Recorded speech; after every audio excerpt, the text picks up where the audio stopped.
આ વ્રત ચૈત્ર સુદ પ્રતિપદાના દિવસે કરવામાં આવે છે. આ વ્રત જે પણ કોઈ કરે તેનું આખું જીવન સુખ શાંતિમાં પસાર થાય છે. એટલે આ વ્રતનો પ્રભાવ અવશ્ય છે.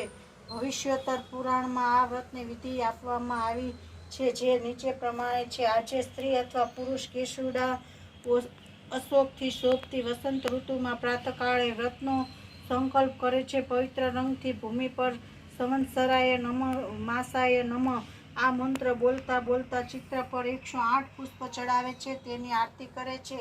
થાળ ધરાવે. બની શકે તે વિદ્વાન બ્રાહ્મણને બોલાવીને પુરુષોત્તમનો શ્લોકથી નૈવેદ્ય ધરાવીને કુટુંબીજનો સાથે સ્નેહથી બપોરે ભોજન લે. ત્યારબાદ બ્રાહ્મણોને દાન આપીને સંતોની તેમના હાથ વડે કેસરનું ચંદન મિશ્રણ તિલક કરે. આ તિલકને જોતા જ ભૂત પ્રેતની બાધા દૂર થાય છે, અનિષ્ટ તત્વ દૂર ભાગે છે અને સર્વ મંગળ થાય છે.